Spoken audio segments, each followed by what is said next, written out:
Hello everyone, welcome back to our YouTube channel Pakistani girls react. So आज जो है वो हम एक पाकिस्तानी यूट्यूबर या व्लॉगर जो भी कह लें उनकी एक वीडियो पे रिएक्ट करने जा रहे हैं। और मूरू सर की अगर बात की जाए तो इनकी पहले भी मैं काफ़ी वीडियोस देख चुकी हूँ, काफ़ी ऑथेंटिक इन्फॉर्मेशन होती है सारी।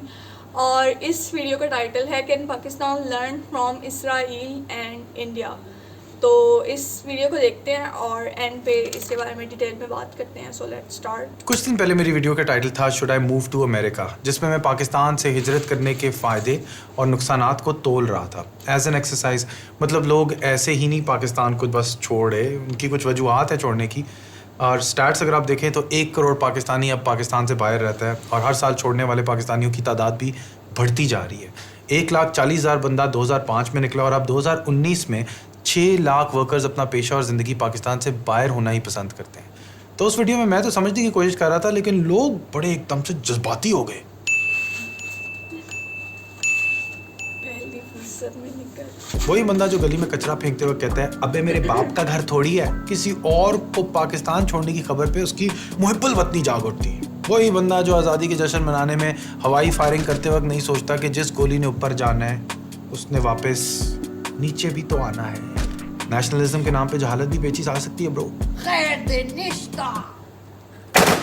थोड़ा सोचो कि लोग पाकिस्तान को क्यों छोड़ना चाहते हैं। क्या उनमें टैलेंट की कमी है? Are they not faithful to the country? Talent तो पाकिस्तानियों में बहुत है, बस उसकी तरबियत नहीं की जा रही। मतलब हाँ, ऐसे भी लोग हैं जो कभी इस मुल्क को ना छोड़ना चाहें, जैसे कि मैं, जिसको इज़्ज़त और कमाई इस मुल्क ने दी अल्हम्दुलिल्लाह। तो वो तो नहीं छोड़ना चाहेंगे ना। इंसान तो उधर ही रहना चाहता है जहाँ उसको इज़्ज़त और कमाई मिले। मतलब लोग गुर्बत और जलालत की ज़िंदगी तो नहीं रहना चाहते ना यार। यहाँ की माइनॉरिटी से आप जाके ज़रा पूछें, हर इंसान मेरे वाले हालात में नहीं है। आप सोचो, आप पाकिस्तानी टैलेंट हो और आपका पोटेंशियल ही ना रियलाइज़ हो रहा हो, तो आप उधर नहीं जाना चाहेंगे जहाँ आपकी सलाहियतों को बेहतर इस्तेमाल किया जाए। आईटी इंडस्ट्री की मिसाल ले लें कि हर जगह सारे मिश्राज और जेम्स ही का क्यों काम हमें नज़र आता है। किसी पाकिस्तानी वसीम, शकील या रहीम का नाम क्यों नहीं नज़र आता? तुम्हारे भी कोई दोस्त होंगे आईटी के अंदर, उनसे ही पूछ लो, क्या उनको किसी यहूदी ने रोका हुआ है या उनको किसी एजेंसी ने रोका हुआ है? तो लो जी, मज़े की बात यह है कि हमने अपने आप को ही आगे बढ़ने से रोका हुआ है। पाकिस्तान में एक डेवलपर कोड लिखता है, दुनिया की बड़ी बड़ी ऐप्स को चलाने में उसका बड़ा हाथ होता है, लेकिन उसके अपने नाम से उसको कोई नहीं जानता, क्योंकि हम अपने लोकल टैलेंट को गोरे के नाम से बेचते हैं। This is Ehsan Khan. I'm an Asian, British Asian actor.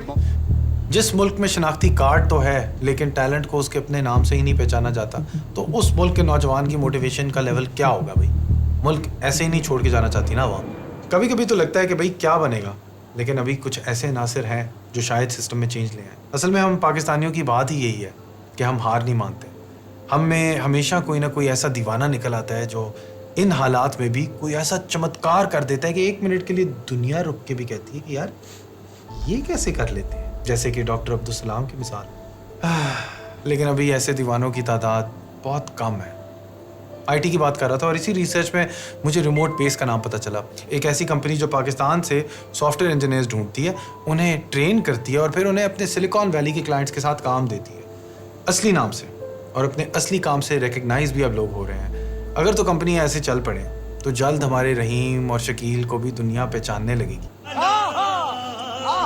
लेकिन अभी तो बस चंद ही कंपनीज ने ऐसा करना शुरू किया है और हमारा मुल्क निचले तबके की मेहनत पर चल रहा है और इनकी मेहनत पर बस लोग अमीर से अमीर होते जा रहे हैं। दरअसल इस तबके को दबाने में अमीरों का ही फायदा है। मुझे अमीर को नहीं रे, ये 2 गरीबों को उठा ले। मतलब यहाँ तो पाकिस्तान अपने दुश्मनों से भी सीख सकता है। ओ भाई रिलैक्स, दीन ईमान बदलने की यहाँ पे बात नहीं हो रही, बस हकीकत पसंदाना तरीके से इसराइल पे एक नज़र मारने की बात हो रही है। इसराइल यहूदी मुल्क जो कि हमारे से साइज़ में कई गुना छोटा है, मगर आईटी एक्सपोर्ट्स की हमारे से कई गुना ज़्यादा है। इधर हम अपना टैलेंट एक्सपोर्ट कर देते हैं ना, और उधर वो टैलेंट इंपोर्ट करते हैं ना, यानी कि यहाँ पे जो ब्रेन ड्रेन है वहाँ पे ब्रेन गेन है। इसराइल के की इकोनॉमिक मैट्रिक से साबित हो रहा है कि नमूना है वो इनोवेशन और एंटरप्रेन्योरशिप का। ये सब जान के दिल तो मेरा कर रहा था कि इस कामयाबी का बायस मैं इनके यहूदीपन पे डालूं कि शायद इनकी नस्ल ही ऐसी है, मगर पता ये चल रहा है कि ये भी एक ओवर सिंप्लीफिकेशन है।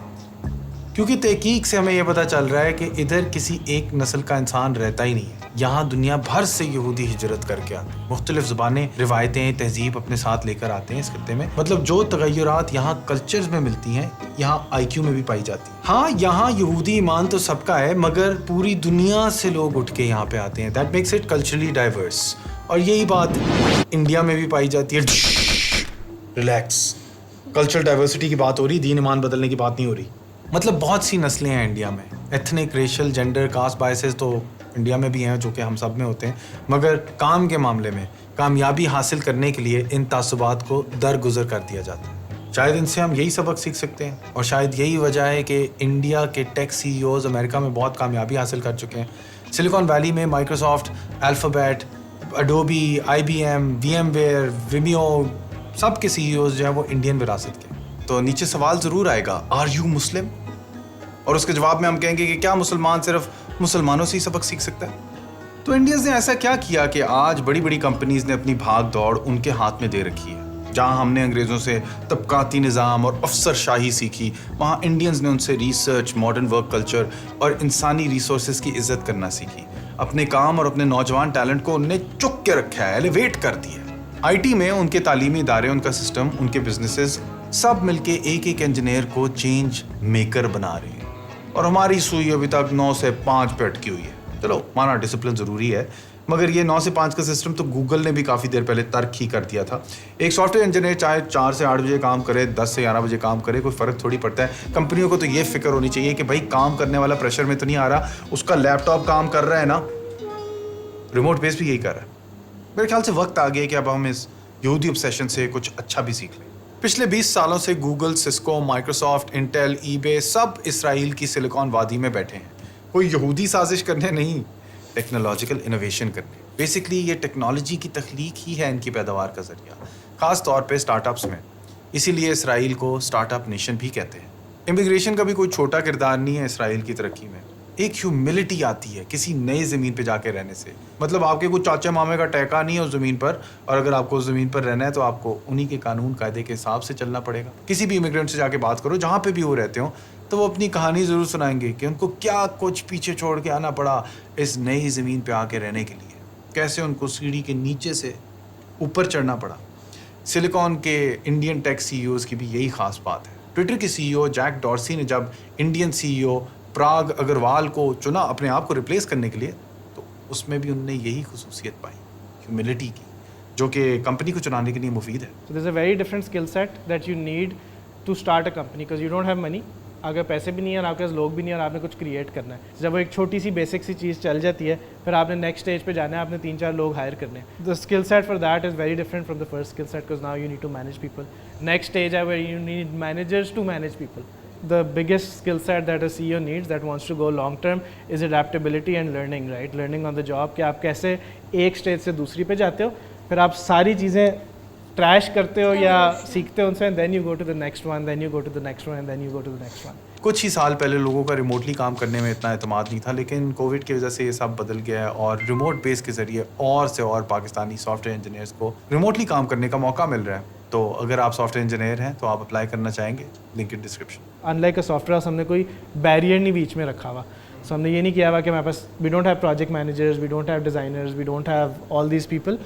And the core concept is کہ وہ لوگوں کے ساتھ ڈائریکٹلی کام کریں, ان کے ساتھ ٹرین ہو, ہم لوگ بھی ان کو ہیلپ کرتے ہیں as a community, and then they grow as software engineers. It's a very different model in that aspect.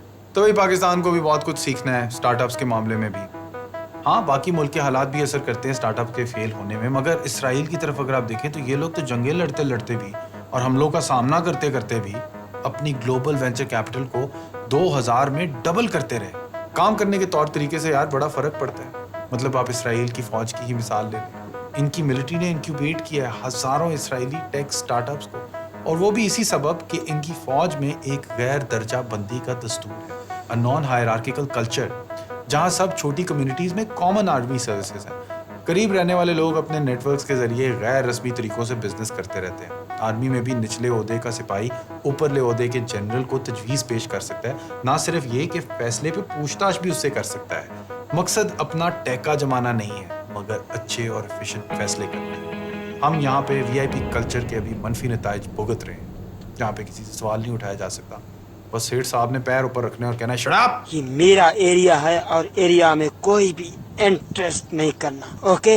एक अच्छी बात इसराइल की ये है कि यहाँ पे कोई समाजी तासुब नहीं नाकामी का, कि आम आदमी को भी यहाँ पे पता है कि जीतने के लिए बार बार हारना ज़रूरी है और नुस्खा एक ही है कि काम करते रहो. तो वो अपने प्रोजेक्ट को सियासी और मुआशी सूरत हाल के बावजूद डेवलप करते रहे. तो अगर आप तमीज़ से काम नहीं करोगे तो कहाँ छुपोगे, किसी एक शहर से दूसरे शहर कहाँ भागोगे.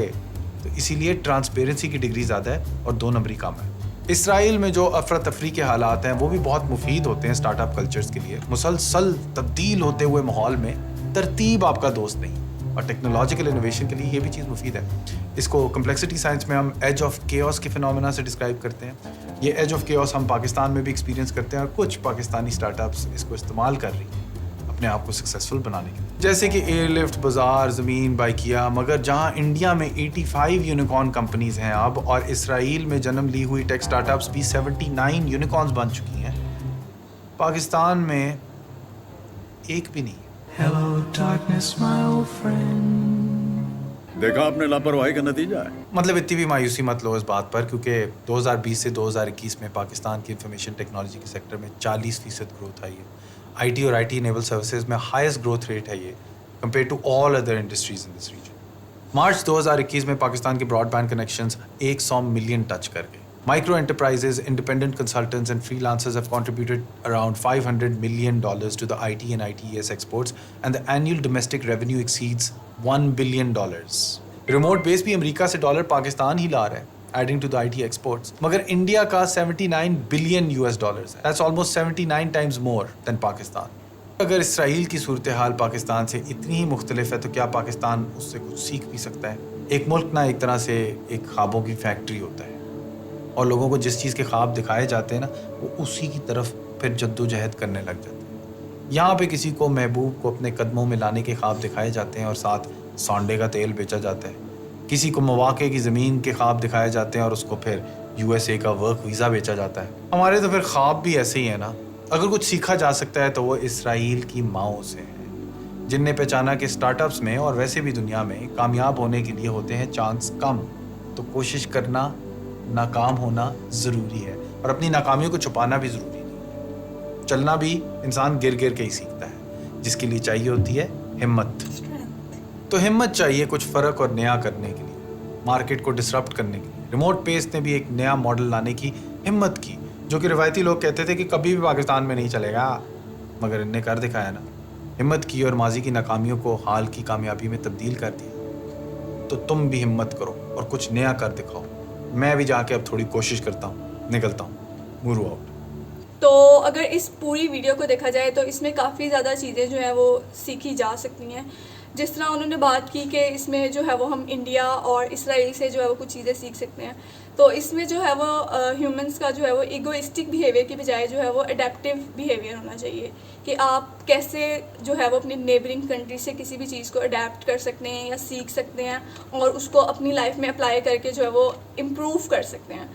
तो जिस तरह मोस्टली हमें देखने को मिलता है ख़ास तौर पे इंडिया और पाकिस्तान का, इवन इसराइल का भी ऑब्वियसली, कि काफ़ी एक ग्रज सीन दिखाया जाता है कि आई डोंट थिंक सो कि इतना नेचुरली इतना है. ये जस्ट मीडिया की हद पे जो है वो इसको बहुत ही ज़्यादा एक हाइप क्रिएट कर दी जाती है, जबकि इस तरह से नहीं होना चाहिए.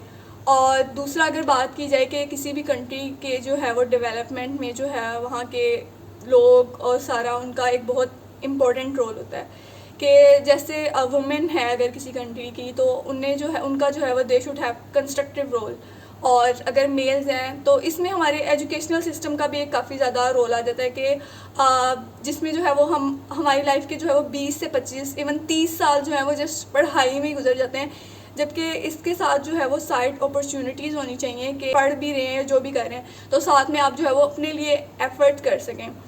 और people should be logical rather than emotional, कि आप बड़ी बड़ी बातें तो कर रहे हैं लेकिन ये है कि आप कोई काम नहीं कर रहे, जैसे कि हमें बहुत ज़्यादा देखने को मिलता है. और जैसे कि अगर रिसेंट देखा जाए तो जैसे कि पॉलिटिकल प्रॉब्लम्स चल रही हैं सारी कंट्री में, तो इसमें जो है वो यूथ का एक बहुत बड़ा रोल है कि उनकी किस तरह से ग्रूमिंग की जानी चाहिए. कि جس طرح سے ہم دیکھتے ہیں موسٹلی کہ وہ اس طرح سے کام کر رہے ہوتے ہیں کہ اس میں ان کی کنٹری کا ہی نقصان ہو رہا ہوتا ہے کہ آپس میں ہی ایک کنٹری کے لوگ آپس میں ہی جو ہے وہ گرج رکھ رہے ہیں جسٹ پولیٹیکل وے میں. جو بھی حکمران ہے وہ آپ کی کنٹری کی بہتری کے لیے کام کر رہا ہو, یہ نہیں اس میں کہ آپ اس کو سپورٹ کر رہے ہو اس کو سپورٹ کر رہے ہو. جو بھی حکمران ہے اس کا جو پرپز ہونا چاہیے وہ بیسیکلی ایک کنٹری کی بہتری کے لیے کام کرنا ہوتا ہے. باقی ہر جگہ جو ہے وہ پازیٹیو اور نیگیٹو اسپیکٹس دونوں ہوتے ہیں, اور جس طرح پاکستان میں بھی جو ہے وہ کافی چیزوں پہ کام کیا جا رہا ہے بہتری کے لیے, تو ہوپ کرتے ہیں کہ اس میں مزید کوئی امپرومنٹ وغیرہ آئے اور پاکستان بھی جو ہے وہ تیز رفتاری کے ساتھ جو ہے وہ ترقی کر سکے. باقی اس حوالے سے جو بھی آپ کا پوائنٹ آف ویو ہو وہ آپ ہمارے ساتھ شیئر کر سکتے ہیں, اور اگر آپ کو ویڈیوز پسند آ رہی ہیں تو don't forget to give a like and subscribe to our channel. تو ملتے ہیں نیکسٹ ویڈیو میں.